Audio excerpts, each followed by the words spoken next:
Mulai baca Al-Quran Al-Karim. Sama-sama kita menyemak dan baca pada muka surat 481. A'udzu billahi minasy syaithanir rajim. Bismillahirrahmanirrahim. ومن آياته أنك ترى الأرض خاشعة فإذا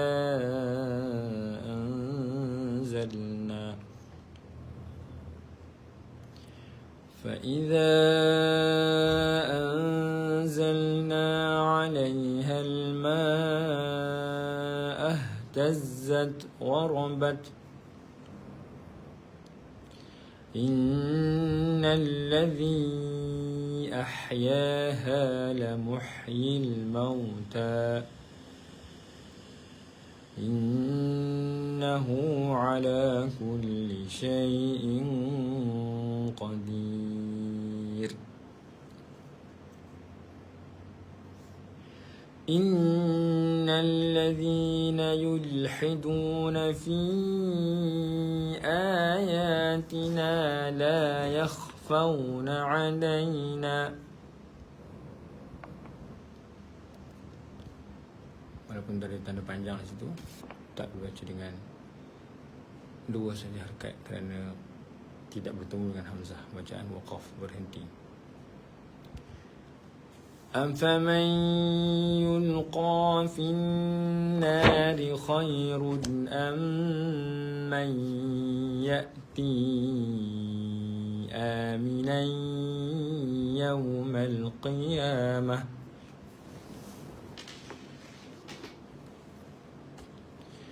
Saya mulakan bacaan pada hamzah wasal. Yang hamzah wasal alif dan kepala sad situ perlu dibaca dengan melihat baris huruf yang ketiga.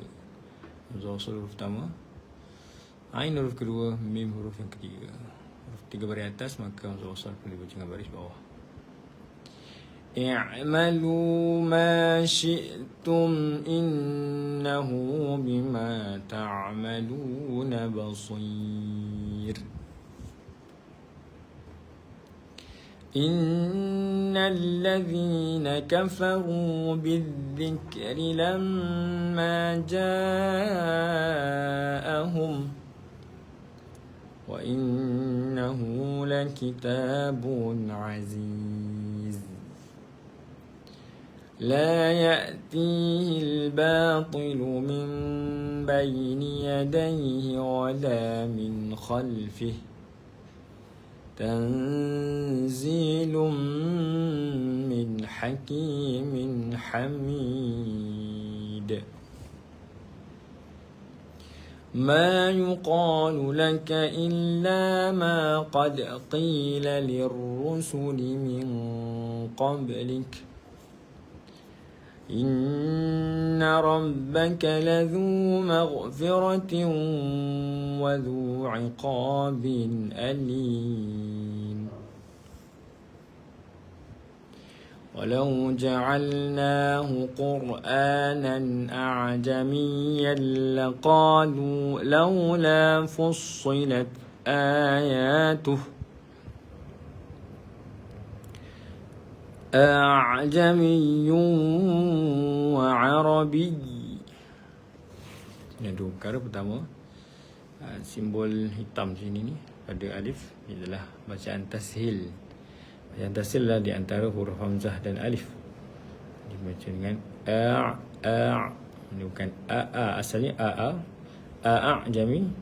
Kemudian hamzah di sini berubah menjadi di antara hamzah dan alif a'jami.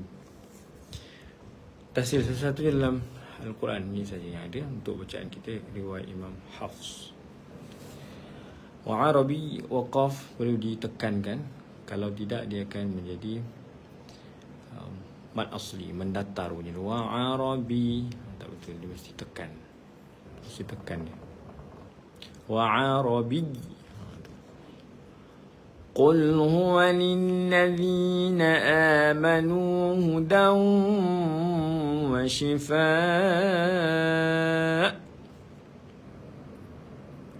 والذين لا يؤمنون في آذانهم وقر وهو عليهم عمى.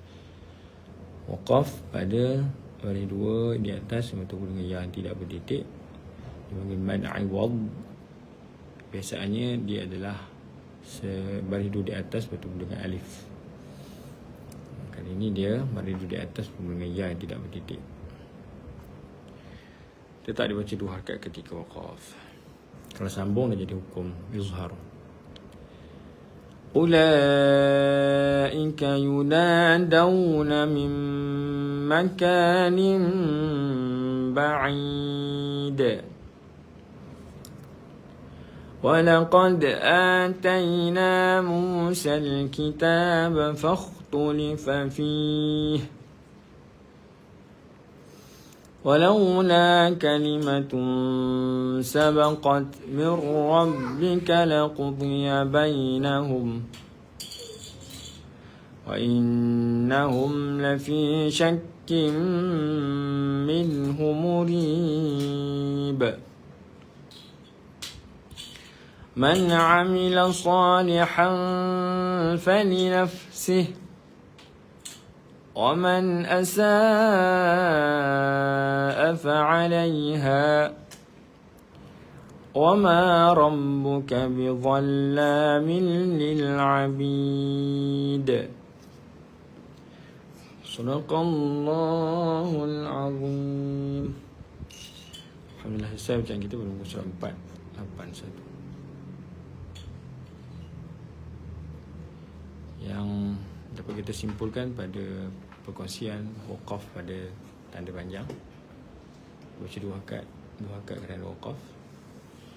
Kemudian teknikal kepada hamzah wasal memulakan barisnya apa, cara memulakan bacaan pada hamzah wasal. Seterusnya adalah bacaan tashil.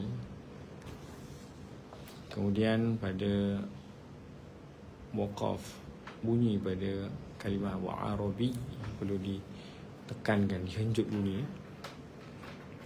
Dan yang terakhir adalah waqaf pada baris dua di atas bertemu dengan ya yang tidak bertitik. Banyak kongsian tajwid yang ada pada muka surat ni. Masya Allah, harap dapat diamalkan bersama. Terima kasih pada Ustaz Nasruddin, Puan Jasmi Ya'far dan Puan Suaidah Aida. Amin. Subhanakallah wa hamdika asyhadu an la ilaha illa anta astaghfiruka. Bismillahirrahmanirrahim. Al-'asr innal insana lilladzina amanu hatta ta'tul haqq sabr. Bismillahirrahmanirrahim. Allahumma arhamna bil Qur'an waj'alhu lana imaman wa nuran wa rahmah. Allahumma dhakkirna bima 'allimna wa jahilna warzuqna tilawatahu ana al-laili wa atraf an-nahar waj'alhu lana hujjatan ya rabbal alamin. Alhamdulillah. Assalamualaikum warahmatullahi wabarakatuh.